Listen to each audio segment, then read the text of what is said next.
पारस पत्थर की कहानी। बहुत पुरानी बात है। एक किसान था। उसके पास सैकड़ों एक जमीन थी। किसान बुआ हो चला था। उसका एक लड़का था। उसका नाम सुरेश था। एक दिन अचानक जमींदार की मृत्यु हो गई। अब सारी जमीन की देखभाल उसके लड़के सुरेश के ऊपर आ गई। लेकिन सुरेश को खेती बाड़ी और मेहनत करना अच्छा नहीं लगता था। वह जल्द ही बहुत अमीर बनना चाहता था। तभी किसी ने उसे पारस पत्थर के बारे में बतलाया। पारस पत्थर एक ऐसा पत्थर होता है जिसे किसी भी धातु से स्पर्श करने पर वह धातु सोना बन जाती है।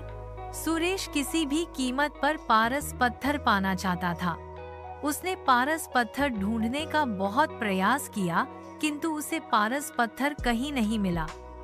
पारस पत्थर के लिए उसने कई लोगों से संपर्क किया, किंतु वह पारस पत्थर पाने में असफल रहा। आस पास के ठगों को पता चल गया कि सुरेश किसी भी कीमत पर पारस पत्थर पाना चाहता है। ठगों ने पारस पत्थर का लालच देकर सुरेश से लाखों रुपये ठग लिए। ठगों के बाद सुरेश ढोंगी बाबाओं के जाल में फंस गया। ढोंगी बाबाओं ने भी सुरेश को लालच देकर बुत सा पैसा ऐंठ लिया।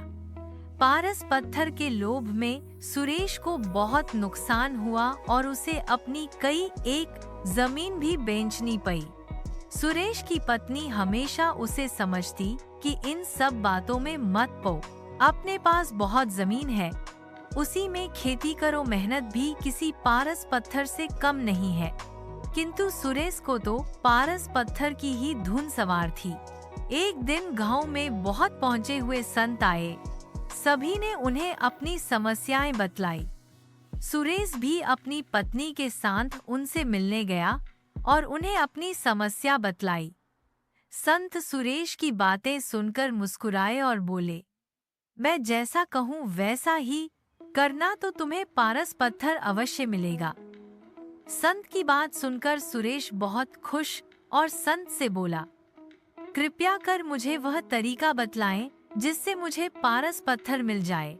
संत बोले, तुम्हें केले के पेड़ की पत्तियों के नोक पर जमा सुबह की ओस की बूंदें एक बर्तन में एकत्र करना है, और जब तुम 5 लीटर ओस की बूंदें एकत्र कर लोगो तो मैं उसे अभिमंत्रित कर पारस पत्थर में बदल दूंगा।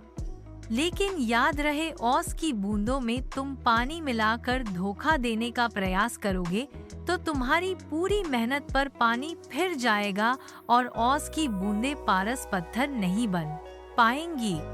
यह काम बहुत कठिन था। सबसे पहले सुरेश ने अपनी कुछ जमीन पर केले के पेड़ लगाए। केले के पेड़ धीरे धीरे बढ़ रहे थे, किंतु इतने पेड़ों से वह ओस की सिर्फ कुछ ही बूंदें एकत्र कर पा रहा था। उसे लगा इतने केले के पौधों से 5 लीटर ओस एकत्र करने में तो उसे सालों लग जाएंगे। उसने फिर कुछ केले के पौधे और लगाए। इस तरह करते करते उसने अपनी लगभग पूरी जमीन पर केले के पेड़ लगा लिए। सुरेश अब इन केलों के पौधों को पानी देता और उनकी देखभाल करता था। 2 साल की अथक मेहनत के बाद सुरेश 5 लीटर ओस की बूंदें एकत्र कर पाया और अत्यधिक प्रसन्न होकर साधु महाराज के पास गया और उन्हें 5 लीटर ओस की बूंदों से भरा बर्तन देते हुए बोला, साधु महाराज, आपकी आज्ञा अनुसार मैंने 2 साल की अथक मेहनत के बाद ये 5 लीटर ओस की बूंदें एकत्र कर ली हैं। कृपया अब इन्हें पारस पत्थर में बदल दीजिए। साधु महाराज बोले, सुरेश, तुम्हारी मेहनत सराहनीय है। तुम्हें तुम्हारी मेहनत का फल अवश्य मिलेगा। कल जब तुम आओगे तो अपनी पत्नी को भी साथ लाना। सुरेश खुश होकर अपने घर चला गया और पत्नी को सारी बात बतलाई। दूसरे दिन दोनों पति पत्नी जल्दी उठकर नहा धोकर साधु के पास पहुँचे। साधु ने सुरेश को देखकर कहा, सुरेश, मैंने ओस की बूंदों को पारस पत्थर में बदलने के बहुत प्रयास किया, किंतु मैं उन्हें पारस पत्थर में नहीं बदल सका। यह सुनकर सुरेश बहुत उदास हुआ और साधु से बोला, आपके कहे अनुसार मैंने 2 साल अथक मेहनत करके 5 लीटर औस की बूंदें एकत्र की, किंतु मेरी मेहनत बेकार गई। अपने भी दूसरे लोगों की तरह मुझसे झूठ बोला। सुरेश की बात सुनकर साधु बोले, बेटा, मेहनत कभी भी बेकार नहीं जाती। तुम्हारी पत्नी के हाथ में जो पोटरी है उसे खोलो। सुरेश ने उसकी पत्नी के हाथ में रखी।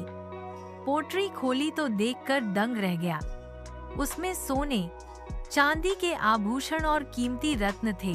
साधु बोले, सुरेश, ये तुम्हारी मेहनत का फल है जो किसी पारस पत्थर से कम नहीं है।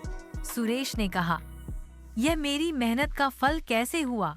साधु बोले, तुमने 2 साल से मेहनत करके जो केले के पौधे लगाए थे, 2 साल से उनमें फल भी लग रहे हैं, किंतु तुम्हारा पूरा ध्यान पारस पत्थर और औस की बूंदों पर था और तुमने फलों पर ध्यान ही नहीं दिया।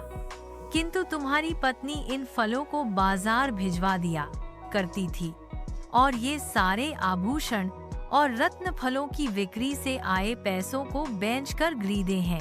सुरेश ने मुस्कुराते हुए उसकी पत्नी की तरफ देखा और बोला, तुम सही थी जो हमेशा कहती थी कि मेहनत से भाग कोई पारस पत्थर नहीं होता। सुरेश साधु की तरफ हाथ जोड़कर बोला, आपने मेरी आंखें खोल दी। अब मैं हमेशा मेहनत करूंगा और पैसा कमाने के लिए कोई शॉर्ट कट नहीं अपनाऊंगा। सुरेश अब खूब मेहनत करने लगा और अपनी मेहनत से समाज में खोया रुतबा फिर से प्राप्त कर लिया। शिक्षा, मेहनत से कुछ भी पाया जा सकता है।